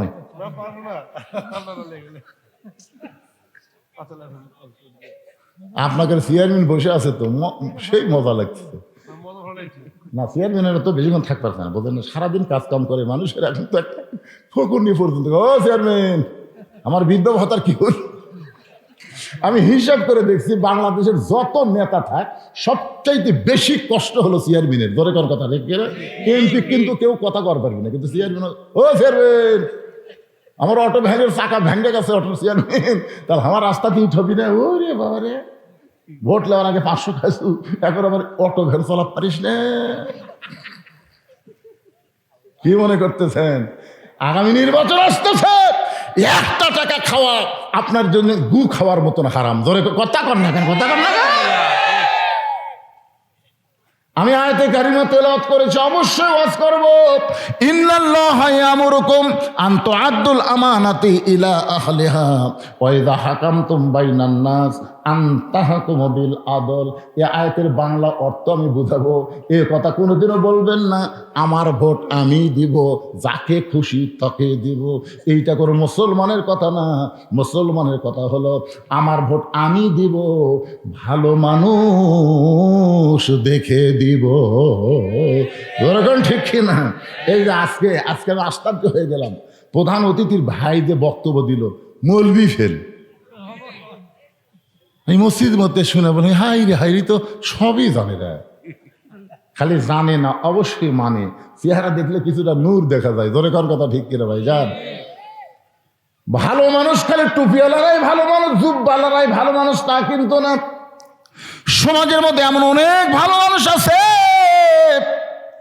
যারা নির্বাচনে যদি আসে আপনি কিন্তু প্রতীক দেখবেন না, আপনি ভালো মানুষ দেখে ভোটটা দেওয়া লাগবে। এই ভোটটা হবে আপনার জান্নাত, এই ভোটের কারণেই যাওয়া লাগবে জাহান্নাম। যে আয়াতে কারিমা তেলাওয়াত করলাম তার তাফসীর করে আপনাদের বুঝাবো, তবে যেটা বলতেছে একটু মনোযোগ দিয়ে শোনেন। হযরত আলী বলতেছে এই জুব্বাটা আমি পাবো। এই কথা বলার অধিকার হযরত আলী কেমনে পাইল? যেন হযরত আলী চিন্তা করে দেখে, একদিন আল্লাহর নবী বলেছেন, শোনেন মনোযোগ দিয়ে, আল্লাহর নবী বলেছেন সাহাবীরা তোমাদের মাঝখানে এমন একজন ব্যক্তি আছে যেই ব্যক্তি আমি নবীর চাইতেও 2 দিক দিয়ে বড়। আল্লাহ রাসূল বলতেছেন সাহাবীরা তোমাদের মাঝখানে এমন একজন মহান ব্যক্তি বসে আছে যেই ব্যক্তিটা আমি নবীর চাইতেও 2 দিক দিয়ে বড়। সাহাবীরা বলে না হুজুর আপনার চাইতে বড় এটা আমরা মানব না। রাসূল বললেন তোমরা না মানলেও আমি মানতেছি। ওমর ফারুক বললেন আপনার চাইতে 2 দিক দিয়ে বড়। সেই সাহাবীর নাম কি? রাসূল বললেন তার নাম হলো হযরত আলী। আল্লাহ নবী বললেন শোনো বাবা, আদম থেকে আমি নবী পর্যন্ত যত নবী দুনিয়াতে আইছে এই নবীর বইরা জান্নাতে হবে, জান্নাতে যাবে, কিন্তু জান্নাতি নারীদের নেত্রী কোনো নবীর বিবি হতে পারবে না। জান্নাতি নারীদের নেত্রী হবে আমার কলিজার টুকরা ফাতেমা। এই ফাতেমার স্বামী যিনি, তিনি হলেন পৃথিবীর শ্রেষ্ঠ স্বামী। সুবহানাল্লাহ খান। আল্লাহ নবীর বিবির নাম খাদিজাতুল কুবরা। নবী কিন্তু সর্বসাকুল্যে 11টা বিয়ে করছেন। জোরে বলেন কয়টা? এই নবীর উম্মতের একটু হিসাব থবেন। কেউ কয় 13টা, কেউ কয় 15টা, এটা ঠিক না। সর্বসাকুল্যে বিয়ে করছেন কয়টা? আরো জোরে। 11টা বইয়ের মধ্যে নবী শুধু একজনকে ইচ্ছা করে বিয়ে করছেন। একটা মেয়েকে নবী ইচ্ছা করে বিয়ে করছেন, আর অন্য 10টাকে নবী ইচ্ছা করে বিয়ে করেননি। নিজের ইচ্ছায় বিয়ে করছে কয়টা? একটা। আপনার বলেন তো, নিজের ইচ্ছায় যাকে বিয়ে করছে তার নাম কি? এই ইউটিউবের লোকেরা কাউকে, এরা প্রতিদিন ওয়াজ শোনা শোনা ওয়াজের ফ্যাক্টরি হয়ে গেছে। আপনারা তো আমার সামনে বসে আছেন, এক একজন একটা চিন্তা করতেছেন, কুন্ডে রে খাদিজাতুল কুবরা নবী ইচ্ছা করে বিয়ে করেন নাই। কারণ নবী এত গরিব ছিলেন, খাদিজা ছিলেন তখন মক্কার সবচেয়ে ধনবতী। এই ধনবতী খাদিজাকে নবী ইচ্ছা করে বিয়ে করতে পারেন না। খাদিজা বিয়ে বসেছেন, নবী করেছেন। সুবহানাল্লাহ। আয়েশাকে নবী ইচ্ছা করে বিয়ে করেন নাই, কারণ নবী যখন আয়েশাকে বিয়ে করেছেন তখন আয়েশার বয়স হলো মাত্র 6 বছর। ধরে বলেন কয় বছর? 6 বছরের ছোট্ট একটা মেয়েকে নবী ইচ্ছা করে বিয়ে করতে পারেন না। আল্লাহ হুকুম করেছেন, এই কারণ নবী আয়েশারে বিয়ে করছে। শুধু একজনকে নবী ইচ্ছা করে বিয়ে করছেন, তার নাম হলো উম্মে সালমা। ধরে বলেন নাম কি? আল্লাহ নবী ঘটক পাঠাইছিলেন উম্মে সালমার বাড়িতে। ঘটক যা বলতেছে, উম্মে সালমা, আল্লাহ নবী আপনাকে বিয়ে করতে চায়। উম্মে সালমা বললেন, আমি বিয়ে বসবো না। উম্মে সালমা বললেন, আমি বিয়ে বসবো না। ঘটক বলে, উম্মে সালমা, যেই নবীর জুতার পরশে আল্লাহর আরশ ধন্য হয়ে যায়। সুবহানাল্লাহ কন্যা কেন? লাইলাতুল মেরাজে সিদরাতুল মুনতাহা পাড়ি দিয়ে আল্লাহর আরশের দিকে নবী যখন যাচ্ছেন, এমন সময় জিবরাইল বলে, নবী গো, আপনি কি জুতা পায়ে আল্লাহর আরশে যাবেন? নবী বলতেছে, ও জিবরাইল, আল্লাহর সঙ্গে মিরাজ করার আশায় আমার জুতা খোলার কথা খেয়াল নাই। এই মনে করে যখন নবী আমার জুতা খুলতে যাবে, আরশ থেকে আওয়াজ আসতেছে, ওগো নবী, জিবরাইল আপনাকে চিনে না বলে আপনার জুতার কথা বললো, কিন্তু আমি আল্লাহ আপনাকে চিনি। আমার আরশ দামি হতে পারে, কিন্তু আপনার জুতার পরশে আজকে ধন্য হয়ে যাবে। তোর পাহাড়ের ধুলি লাগিয়া মুসা নবীর সম্মান বেড়ে যায়। নূর নবীজির জুতার ধুলায় আল্লাহর আরশ ধন্য হয়। সুবহানাল্লাহ। সেই নবী তোমাকে বিয়ে করতে চায়, আর তুমি বলতেছো বিয়ে বসবো না। উম্মে সালমা বলতেছে, আমি নবীর সঙ্গে বিয়ে বসবই না। ঘটক এসে নবীর কাছে বলতেছে, হুজুর, এই বেদবের কাছে হাত কেন পাঠাচ্ছেন? আপনার প্রস্তাব যে প্রত্যাখ্যান করে এই মানুষ। আল্লাহ রাসূল বললেন, ঘটকারি ঠিক মতো করবার পারো না, আবার রিপোর্ট দাও, আমি নিজেই যাচ্ছি। আল্লাহ রাসূল নিজে উম্মে সালমার দরজা দিয়ে সালাম দিলেন, আসসালামু আলাইকুম ইয়া আহলাল বাইত। উম্মে সালমা বলে, ওয়ালাইকুম আসসালাম, আপনার শরম নাই? উম্মে সালমা বলতেছে, ওয়ালাইকুম আসসালাম, আপনার শরম নাই? আমি ঘটক ফিরিয়ে দিলাম, তারপরে আপনি আবার আইছেন। রাসূল বলে, উম্মে সালমা, আমি আপনাকে বিয়ে করতে চাই। উম্মে সালমা বলতেছে, আমাকে বিয়ে যদি করবারই চান, আমার 3টা শর্ত পুরা করা লাগবে, পারবেন? উম্মে সালমা বলতেছে, আমার 3টা শর্ত পুরা করলে আমি আপনার সঙ্গে বিয়ে বসবো। রাসূল বলেন, প্রয়োজন হলে তোমার 3টা শর্ত পুরা করে হলো আমি তোমাকে বিবাহ করব ইনশাআল্লাহ। এখন আপনাদের কাছে আমার প্রশ্ন, উম্মে সালমার মধ্যে এমন কি আছে যেটার কারণে নবী নিজে বিয়ে করতে পাগল হয়ে গেলেন? আমার মায়েরা যারা পর্দার অন্তরে বসে আছেন, মা, উম্মে সালমা যে 3টা শর্ত নবীকে দিলেন, পুরুষ মানুষের জন্য প্রয়োজন না হোক, আপনাদের জন্য এইটা শোনা দরকার। আপনারা বলেন, মেয়েদের কিছু আর শোনা দরকার আছে না নাই? কারণ বউগুলা যদি ভালো হয়, স্বামীগুলা যে জান্নাত পাবি। সুবহানাল্লাহ। আমরা বাইরে থেকে যখন ঘরের মধ্যে ঢুকলি প্যাঁ পু এটা নাই উঠে নেই, তখন আমরা বাইরেই ভালো রে, বাইরেই ভালো।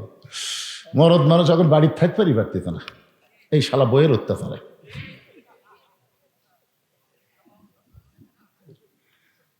আমার মায়ের একটু মনোযোগ দিয়ে শুনবেন। আপনার হলেন ঘরের রমণী, ঘরের লক্ষ্মী, স্বামীরে খেদমত করবেন, ভালোবাসবেন। স্বামী স্ত্রীর মধ্যে মহব্বত যখন পুরা হবে, আল্লাহ তাআলা ওই বাড়ির জন্য রহমত আর বরকতের দরজা খুলে দিবে। আল্লাহ রাসূল বললেন, সাহাবীরা রে, বাবা আদম থেকে আমি নবী পর্যন্ত এই নবীর সন্তানের নবী হতে পারবে, জান্নাতি হবার পারবে, কিন্তু কোন নবীর সন্তান জান্নাতি যুবকদের সর্দার হতে পারবে না। কিন্তু আমার কলিজার টুকরা ফাতেমার পেট থেকে যে দুইটা সন্তান বের হয়েছে, হাসান আর হোসাইন, সাইদুস শাবাবি আহলেল জান্নাহ। হাসান হোসেনের বাবা যিনি, তিনি হলেন পৃথিবীর শ্রেষ্ঠ বাবা। ধরে কন্যা সুবহানাল্লাহ। স্বামী হিসাবে হযরত আলী কয় নম্বর? কথা কয় না রে ভাই। কোন নবীর বউ জান্নাতি হবে, কিন্তু জান্নাতি নারীদের নেত্রী কোন নবীর বউ আছে? আপনার প্রতি জুম্মার দিনে সানি খুদ্ে কি শুনতেছেন? সাইদাতুন নিসা আহলুল জান্নাহ ফাতেমাতুজ জোহরা। জান্নাতি সমস্ত নারীদের নেত্রী যিনি হবে তার নাম হলো ফাতেমা। হাওয়া কিন্তু জান্নাতি, কিন্তু জান্নাতি নারীদের নেত্রী হবার পারবে না। হাজেরা জান্নাতি, সারা জান্নাতি, মরিয়ম জান্নাতি, কিন্তু জান্নাতি নারীদের নেত্রী হবার পারবে না।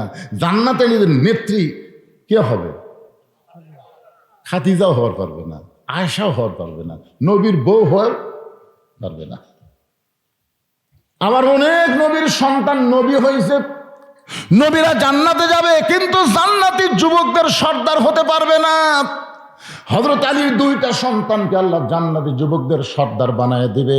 আমরা সানি খুতবার মধ্যে প্রত্যেক জুমা ইমাম বলতেছে, সাইদুস শাবাবে আহলেল জান্নাহ হাসান হোসাইন রাদিয়াল্লাহু তাআলা আনহুমা জান্নাতি যুবকদের সর্দার হবে দুইজন। নাম কি? এ জোরে কার নাম কি? তোমরা পাগল কার? আল্লাহর। মেসি নেইমার, মেসি নেইমার রাত একটা পর্যন্ত মেসির খেলা দেখে, একটা পর্যন্ত।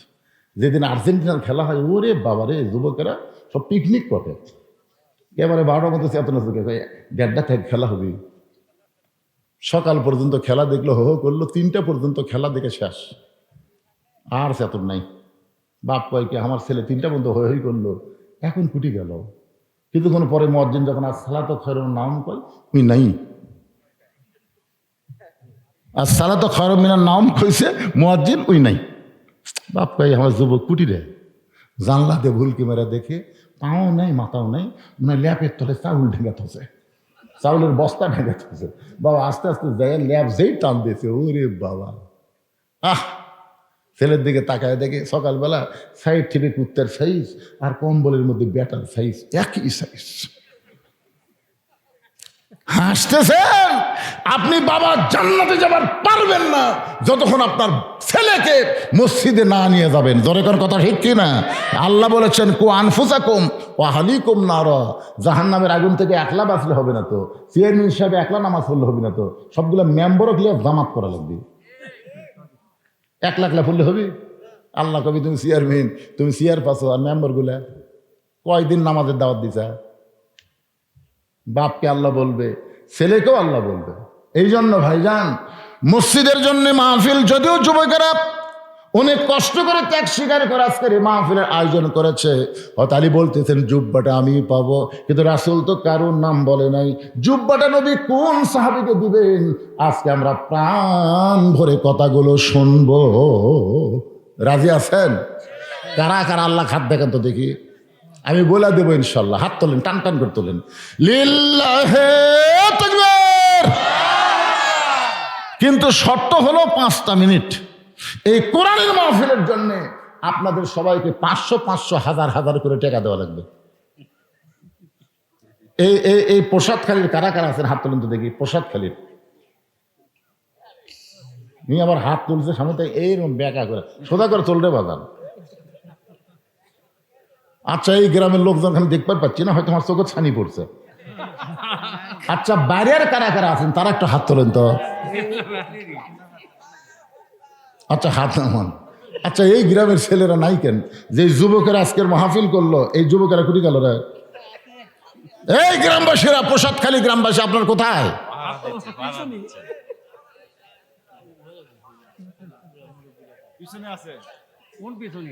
কোন পিছনে? আমি তো দেখবার কোনটা সব এটি আছে তা হিসাব দেন কয় হাজার দিবেন কন দেন আপনি দিয়ে শুরু লগত দেন পারে এটাও বাকি নাকি হাজির সাহেব বলে আমি পিছনে আছি 1,000 টাকা নগদে করছে দেন আল্লাহ তার দানকে কবুল করেন নেক নিয়ত নেকাশা পড়া করেন প্রত্যেক বছর ছেলেরা গান বাজনা না করে এরকম কোরআনের মাহফিল করবে আপনারা কি বেজান না খুশি হ্যাঁ 1,000 টাকা দান করেছে যার তেজের উপর আছে চেয়ারম্যান সাহেব দেন বারে কিছু দেন দেন বাকি ছেলে করে কিছু দেন মসজিদে দিবেন এর কাছে আমি 20,000 টাকারই সাহস পাচ্ছি রে 1,15,000 দিবে আল্লাহ কি দোয়া করবো আমরা কি দোয়া করবো এইটা যেন যতদিন বাসে ততদিন যেন চেয়ারম্যান থাকে তোর এখন আমি যদি নিয়ত থাকে উপরে যাইব উপজেলা চেয়ারম্যান যাক কি কন আমি আশাই করিনি 1,15,000 দিবি আল্লাহর ঘর মসজিদের জন্য তাও 3 মাসের মধ্যেই আল্লাহ তাকে দান করার তৌফিক দান করুক সকলে বলে আমিন জনগণের খাদেম হিসাবে কবুল করুক জোরে করে আমিন চেয়ারম্যান সাহেব নগদ কিছু দেন পারে কিছুই নাই মানে আজকের মাহফিলটা হচ্ছে মসজিদের উন্নয়ন কল্পনা তো এই ছেলেরা মাহফিল করবে এই মাহফিলের জন্য আগে দিছে হ্যাঁ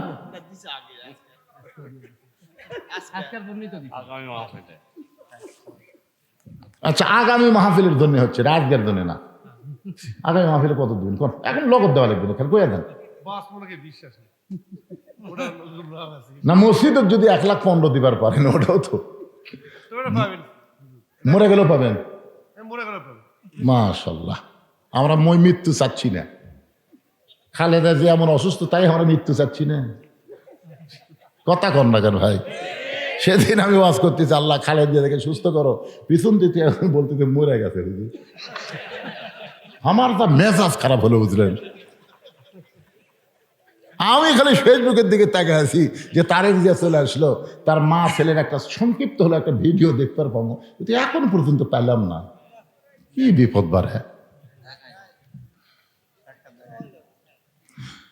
যদি যাই আল্লাহ তাকে জান্নাতি করুক যদি জীবিত থাকে আল্লাহ তাকে সুস্থ করে ফিরাই দেখ ধরে করে আমিন ধরে বলে আল্লাহ আমিন আমরা মৃত্যু চাই না আমরা হায়াত চাই ক্যামেরা আপনাকে মাঝখানে দূর থেকে আইছেন বাহির থেকে আইছেন আপনারা কিছুই দিবার পারবেন না আমার আগে মামুনুর রশিদ চায়া তো একেবারে কিছুই দিলেন ভাইজান পিছন থেকে আর একজন দেন তো এই যারা বসে আছেন দেন দেন সবাই একটু কিছু খুঁজু খুঁজু দেন না ওখানে বাকি লেখার জন্য কাগজ কলম রেডি আছে বাহিরে যারা আইছেন আপনারা কি 500 করে টাকা দিবেন নগদ না হোক বাকি দেন আগামী বছর মাহফিলের আগে দিবেন আপনারা আগামী বছর যে মাহফিল হবে তার আগে দিবেন ভাই বলেন হাত তোলেন আপনাদের দিয়াই হোক এরা যান দিবে না আপনারাই দেন সবাই দেন আমাদের মসজিদের ইমাম সাহেব 100 টাকা দিয়েছেন সাবেক ইমাম সাহেব কিছু দান করেছে আল্লাহ দান কবুল করেন এই মাহফিলের ছেলেরাই তোমরা ভিতরে গামছা নিয়ে যাও বেশি রাত করা যাবে না শীতের রাত টপ টপ করে নিয়েও পড়তে দেবে ভিতরে গামছা নিয়ে যাও যাই যা পারে আল্লাহর হস্তে দান করবেন 10, 20, 50, 100 যাই যা পারেন আল্লাহর হস্তে দান করবেন আল্লাহর একজন বান্দা 200 টাকা দান করেছে আল্লাহ দানকে কবুল করেন হ্যাঁ কাশ্মীরা পূর্ব মসজিদের ইমাম সাহেব দান করতে এক ইমাম দিল আবার আর এক ইমাম দিচ্ছে এই যে মাহফিল একটা কমিটি আছে এই কমিটির সভাপতিকে এই না মাহফিলের সভাপতি এটা কমিটি কমিটি কমিটি নাই সভাপতি সব দিছে ভাই আপনি কিন্তু কন্ত দিকে কমিটির সদস্য আলফাজ সাহেব 200 টাকা দান করছে আল্লাহ তার দানকে কবুল করেন আজকের মাহফিলের সম্মানিত সভাপতি ধরে বলেন মারহাবা পকেটের মধ্যে হাত ঢুকাছে একটু বেশি বেশি করে বার করুক করজবাড়ির মুফাজ্জল সাহেব 500 টাকা দান করেছে আল্লাহ তার দানকে কবুল করেন এটা সভাপতি সাহেবের দান হলো নগদ চাচ্ছি না তো বাকি দেন বেশি দেন বাকি দেন হ্যাঁ প্রসাদকালীর খোকন 400 টাকা দান করেছে আল্লাহ কবুল করেন সভাপতি সাহেব 1000 টাকা দান করছে আল্লাহ তার দানকে কবুল করেন জি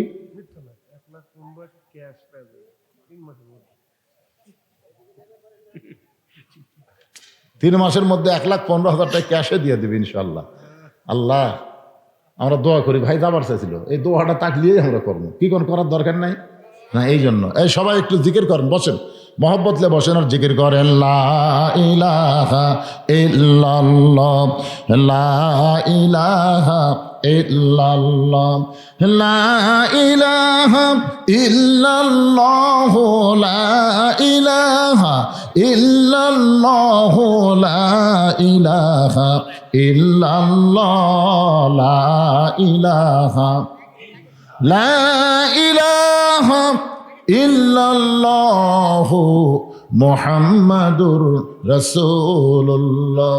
আল্লাহ নবী বলেন আলী, সঙ্গে সঙ্গে হযরত আলী লব্বাইক রাসূলুল্লাহ। আলী মুস্কি মুস্কি হাসতেছে। আল্লাহ নবী তখন বললেন আনা মাদিনাতুল ইলমি ওয়া আলী বাবুহা, আমি হচ্ছে এলেমের শহর, আলী হচ্ছে তার দরওয়াজা। ধরে কর না সুবহানাল্লাহ। রাসূল কি বলতেছেন? আমি হচ্ছে এলেমের শহর, আলী হচ্ছে তার দরওয়াজা। আমি নবী যখন থাকবো না, আমার সমস্ত জ্ঞান যার মাধ্যমে প্রকাশ পাবে তার নাম হলো হযরত আলী। ধরে কর সুবহানাল্লাহ। একবার হযরত ওমর ফারুক জেরুজালেমে গেছিলেন, ইতিহাস সবাই জানে। এই একটু মনোযোগ দিয়ে শোনেন, জুব্বাটা নবী কেন দিবে, কি জন্য দিবে, একটু শোনা দরকার।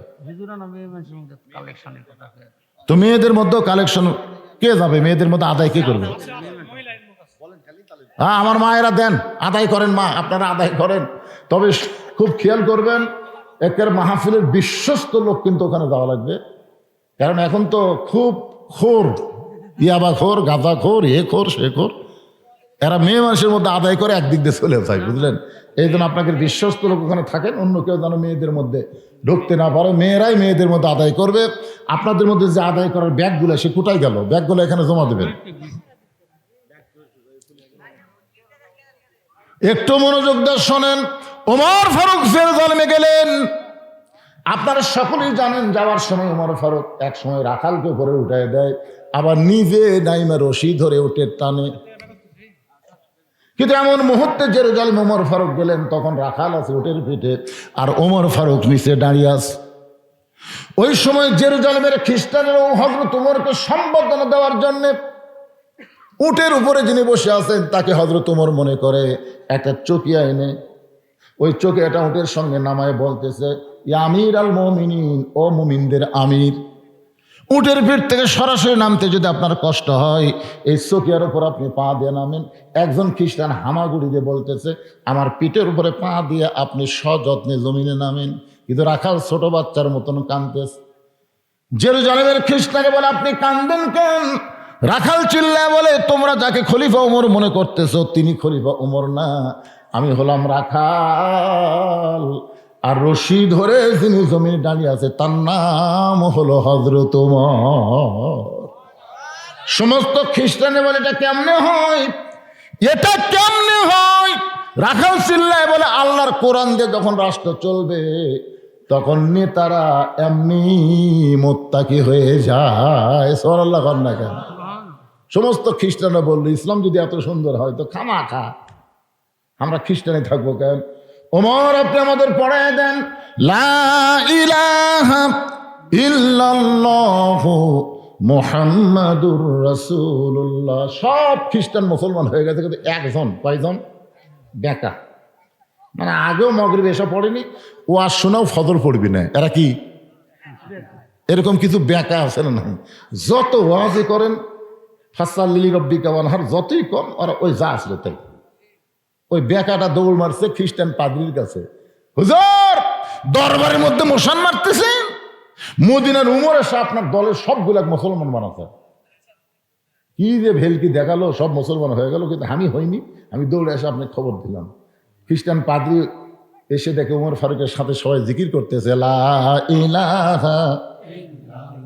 পাদ্রী হযরত উমরের সামনে দাঁড়িয়ে বলতেছে, ও মুসলমানের আমির, আমিও মুসলমান হবার চাই।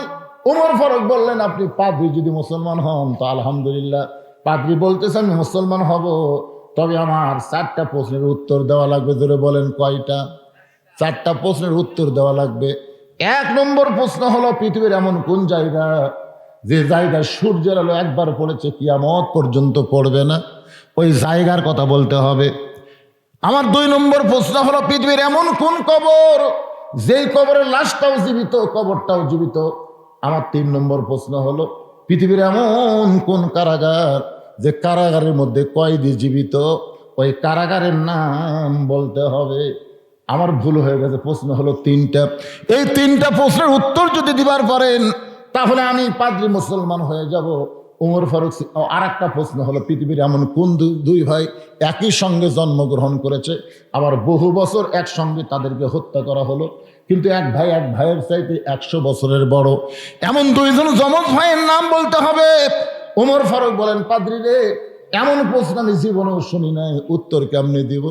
পাদ্রী বলতেছে, তাহলে আবার মুসলমান হলাম না। ওমর ফারুক জেরুজালেম থেকে যখন মদিনায় ফিরে আসলেন, হযরত আলীর সঙ্গে দেখা হলো। আলী বলতেছেন, জেরুজালেমের খবর কি? ওমর ফারুক বললেন, সব খ্রিস্টান মুসলমান হয়েছে, কিন্তু একজন পাদ্রী মুসলমান হলো না। আলী বলতেছেন, কেন হইল না? বলে, আমাকে 4টা প্রশ্ন করলো, আমি উত্তর দিবার পারি নাই, উত্তর দিবার পারলেই মুসলমান হতো।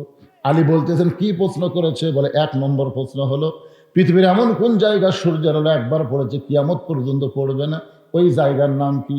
আলী বলতেছেন, আপনি কি জানেন না, মুসা নবী যখন সাগর রাস্তা পাইলেন, ওই সময় সূর্যের আলো সাগরের তলে পড়ে গেল, আর ফেরাউন যখন সাগরে নামলো, ওই যে পানি একত্র হয়ে গেছে, কিয়ামত পর্যন্ত সাগরের ওই তলদেশে আর কোনোদিন সূর্যের আলো পড়বে না। ওমর ফারুক বলে, আলী রে, আমাকে 2 নম্বর প্রশ্ন করলো, কবরটাও জীবিত, লাশটাও জীবিত, আমি তো বুঝতে পারলাম না। আলী বলতেছেন, কবর হলো মাছ আর লাশ হলো ইউনুস আলাইহিসসালাম। ইউনুস আলাইহিসসালামকে মাছটা কবর বানালো, কবরটাও মাছ জীবিত ছিল। ইউনুস নবী মাছের পেটের মধ্যে জীবিত ছিল। ইউনুস নবীরে খাইল, মাছেতে গিলিয়া ফেরেশতা পাঠাইলেন আল্লাহ ইসমে আজম দিয়া। এই জন্য গজলটা গাচ্ছি। বর্তমানে আমাদের ইন্টারিম সরকারের প্রধান, তার নাম কি? জোরে কন। হাসিনা কিন্তু দোয়া ইউনুস পড়ে না, জানে? ওকে একজন সাংবাদিক প্রশ্ন করছিল, বিপদে দোয়া পড়েন না? নাম খেয়াল হলি আর পারি না। ইউনুস নবীরে খাইলো মাছেতে গিলিয়া, ফেরেশতা পাঠাইলেন আল্লাহ ইসমে আজম দিয়া, দমে দমে সে হরদম পরে সে ইসমে আজম, মাছেরই উদর হইতে বাঁচাইলা প্রাণ। ওমর ফারুক বলে, আলী রে, 3 নম্বর প্রশ্ন করেছে, কবরের মধ্যে কয়েদি জীবিত আছে, সেই কবরটা কি, কয়েদিটা কি? আলী বলতেছেন, কবরটা হলো মায়ের উদর, আর কয়েদি হলো সন্তান। জোরে খান সুবহানাল্লাহ। 3 নম্বর প্রশ্ন করলো, এমন কোন 2 ভাই যমজ জন্মগ্রহণ করলো, বহু বছর পরে তারা একসঙ্গে মৃত্যুবরণ করলো, কিন্তু এক ভাইয়ের চাইতে এক ভাই 100 বছরের বড়। আলী বলতেছেন, একজনের নাম হলো আজিজ আলাইহিস সালাম, আর একজন হলো ওজার আলাইহিস সালাম। আল্লাহর কোরআন পড়েন তাহলে বুঝতে পারবেন। একজনকে আল্লাহ ঘুমের মধ্যে রাখছিল 100 বছর, ওই 100 বছর তার হায়াত কমে গেল।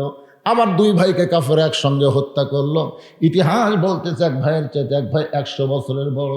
উমর ফারুক আলীকে বুকের মধ্যে নিয়ে বলতেছে, এমন এলেম আল্লাহ তোমারে কেমনে দিল? আলী বলতেছেন, যেদিন মেরাজের জুব্বা রাসূল আমার শরীরে পরায়া দেয়, সেদিন থেকে অনেক অজানা এলেম আমার সিনার মধ্যে আল্লাহ ঢুকাইছে।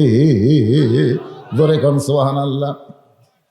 উম্মে সালমা যে 3টা শর্ত নবীকে দিলেন, যে 3টা শর্ত পুরো করে হলো আল্লাহ নবী উম্মে সালমাকে বিয়ে করব। ও মায়েরা, যারা পর্দার অন্তর আছেন, আমার সামনে যারা বসেছেন, একটু মনোযোগ দিয়ে শোনেন। রাসূল বলে, উম্মে সালমা, আমি তোমাকে বিয়ে করতে চাই, প্রয়োজন হলে 3টা শর্ত পুরো করবো, এখন শর্তগুলো বলো। উম্মে সালমা বলে, আমার 1 নম্বর শর্ত হলো, ওগো নবী, আপনার সঙ্গে যখন আমার বিয়ে হবে তখন আপনি হবেন আমার 2য় স্বামী। আপনি জানেন আমার প্রথম স্বামী আবু সালমা আপনার সাহাবী ছিল। আপনার সাহাবী আবু সালমা অসুস্থ হয়ে দুনিয়া থেকে বিদায় নিল।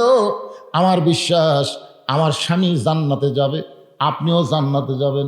এখন জান্নাতে যাওয়ার পরে আল্লাহ বলেছেন, ওয়ালা তাস্তাহি আনফুসুকুম, জান্নাতেরা যা চাবে আল্লাহ তাদেরকে তাই দিবে।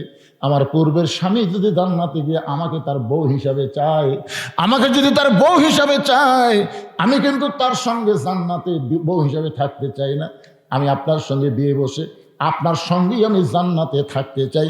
এই 1 নম্বর শর্ত যদি পুরা করেন, আমি নবীর বউ হয়ে জান্নাতে থাকব, আমি সাহাবীর বউ হয়ে জান্নাতে থাকতে চাই না। আল্লাহ নবী বললেন, তোমার 1 নম্বর শর্ত আমি পুরা করাতে নিয়ত করলাম, তুমি নবীর বউ হয়ে জান্নাতে থাকবে। উম্মে সালমা, তোমার 2 নম্বর শর্ত কি? উম্মে সালমা বলে, রাসূলুল্লাহ, আপনার সঙ্গে বিয়ে হওয়ার পরে হঠাৎ যদি আমার পূর্বের স্বামীর কথা মনে হয় আর পূর্বের স্বামীর কোনো গুণের কথা আপনার কাছে বলি, আপনি কিন্তু মনে কষ্ট নেওয়া যাবে না। আগের স্বামীর কথা পরের স্বামীর কাছে বললে অবশ্যই স্বামী মনে কষ্ট পাবে। ওগো নবী, আমি একজন নারী, হঠাৎ যদি বলেই ফেলে দিই আমার আগের স্বামীর কথা, আপনি কিন্তু কষ্ট পাওয়া চলবে না।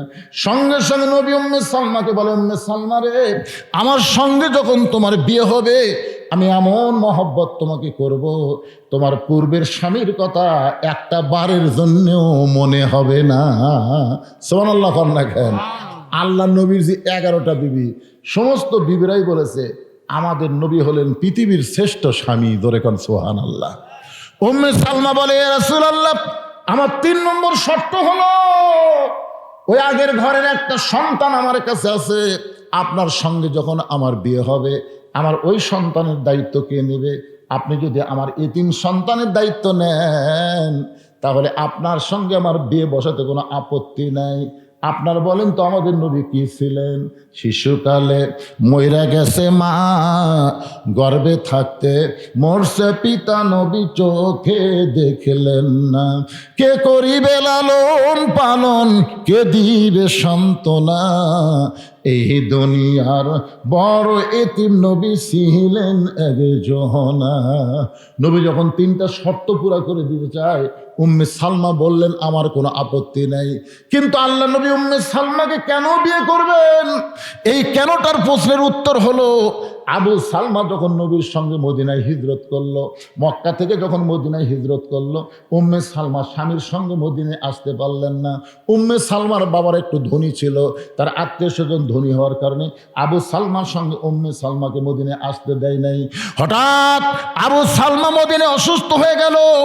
অসুস্থ অবস্থায় নবীকে বললেন, ওগো নবী, আমি আমার বউকে এতই ভালোবাসি, আমার বউকে নিয়ে আমি মদিনায় আসতে চাইছিলাম, কিন্তু ওদের বাপসাচার কারণে আমার বউটাকে আমি মদিনায় আনতে পারলাম না। আমি অসুস্থ হয়ে দুনিয়া থেকে বিদায় নিব, তবে একটা কথা আমাকে ওয়াদা দেওয়া লাগবে, আমার বউটা যখন মক্কা থেকে মদিনায় আসবে আপনি নবী তাকে বিবাহ করবে। রাসূল বলে, উম্মে সালমা রে, তোমার স্বামীর কাছে ওয়াদা দেওয়ার কারণে আমি তোমাকে বিবাহ করার জন্য পাগল হয়েছি। আমি কোনো নারীর চেহারা দেখে রূপ দেখে বিয়ে করি না, আমি বিয়ে করি তাকে পুরাপুরি আশ্রয় দেওয়ার জন্যে। সুবহানাল্লাহ বলেন। আল্লাহ বলতেছেন, ফাসাল্লি লিরাব্বিকা ওয়ানহার। 1 নম্বর হলো নামাজ, 2 নম্বর হলো কুরবানি। এই কুরবানি হলো নামাজ আদায় করার জন্যে। ইবাদতের পূর্ব শর্ত হলো হালাল খাওয়া। আপনি যখনই নামাজ পড়বেন তখন নামাজ কিন্তু আপনাকে বলে দিবে শরীর পাক, কাপড় পাক, নামাজের জায়গা পাক। এই 3টা পাক যদি না থাকে আপনার কিন্তু নামাজ হবে না। এখন শরীর পাক মানে কি বুঝতেছেন? শরীর পাক মানে গোসল করে শরীর পাক না, শরীরের ভিতরে হালাল খাদ্য। হালাল খাদ্য যদি না থাকে আপনার শরীর যতই গোসল করেন কোনোদিন পাক হবে না। তাহলে নামাজ পড়বার গেলে ইবাদতের পূর্ব শর্ত হলো হালাল খাওয়া। এই হালাল খাওয়াটার নাম হলো একটা কুরবানি। সুবহানাল্লাহ কন্যা কেন? শরীর পাক, শরীরে কি পাক? কাপড় পাক। যে কাপড় পরে নামাজ পড়বেন এই কাপড় কি হওয়া লাগবে? হালাল টাকাতে কিনা লাগবে রে। সুদের টাকা ঘুষের টাকাতে কাপড় একেবারে সে 1000-1200 টাকার কাপড় গাও দেয়, মানুষকে দেখাচ্ছেন আমার লাগাল কাপড় কে বলে। কিন্তু টাকা কি হালাল না হারাম? যদি হারাম টাকার কাপড় কিনে যতই হজ করেন নামাজ পড়েন আল্লাহ কবুল করবে না। এই হালাল টাকায় কাপড় কেনা এটা হলো একটা কুরবানি। সবচাইতে বড় কুরবানি হলো ইমানের দাবি যদি কুরবানি হয়, সেই দাবি ঘরে বসে থাকা নয়। ইমানের দাবি হলো কিছু বিনিময়। এই নামাজ আর কুরবানি যদি করতে পারেন তাহলে আল্লাহ হাউজে কাউসারের পানি পান করাবে, হাসর হবে তামার সানি। উম্মত বলবেন পানি পানি, সেই দিনে নবী বিনে পানি দেওয়ার সাধ্য কারো নাই। আমরা সবাই যেন নামাজ এবং কুরবানি করে আল্লাহ রাসূলের হাউজে কাউসারের পানি পান করতে পারি। আল্লাহ যেন তৌফিক দেয়। সকলে বলি আল্লাহুম্মা আমিন। ইস্তিগফার পড়, আস্তাগফিরুল্লাহ রব্বি মিন কুল্লি জামবি ওয়া তুবু ইলাই, আস্তাগফিরুল্লাহ রব্বি মিন কুল্লি জামবি ওয়া তুবু ইলাই, লা হাওলা ওয়ালা কুওয়াতা ইল্লা বিল্লাহিল আলিয়্যিল আযীম। আল্লাহুম্মা আমিন। আয় আল্লাহ তাআলা, টপ টপ করে নিয়র পড়তেছে। কঠিন শীতের ভিতরে তোমার পাগল বান্দা বান্দিরা আরামের বাড়ি ঘুমকে বাদ দিয়া কোরআন হাদিসের মহব্বত কলিজার মধ্যে নিয়ে এই জান্নাতের বাগানে বসে বসে কোরআন হাদিস আলোচনা শোনার শেষে আমি গুনাহগারের সঙ্গে রহমতের দরজায় ফকির হয়ে দোকানা হাত তুলেছি। আল্লাহ মেহেরবানি করে আজকের মাহফিল আমাদের সকলের হেদায়েতের জন্যে, নাজাতের জন্যে, জান্নাতের জন্যে কবুল করো। এই মাহফিলের শুরু থেকে শেষ পর্যন্ত যত আলোচনা হয়েছে আল্লাহ, এর মধ্যে যদি ত্রুটি হয়, ভুল হয়, মাফ করে দাও। এর যা হাদিয়া মঞ্জুর করো। সোনার মদিনায় নবী পাকের রওজা মোবারকে আল্লাহ কবুল করে নাও। তামাম আম্বিয়াই কেরাম, আসহাবে কেরাম, তাবিনী কেরাম, তাবিনী কেরাম, তামাম পৃথিবীর মাটির নিচে যত মুমিন মুমিনা শুয়ে আছে আল্লাহ, সকলে আরওয়াফরে হাদিয়া কবুল করো। ও মাবুদ, আমরা যারা হাত তুলেছি, আমাদের জনম দুঃখনী মা, আমাদের বাবা যাদের কবরে চলে গেছে, আল্লাহ মেহেরবানি করে মা বাবার কবরকে জান্নাতের টুকরা বানাও।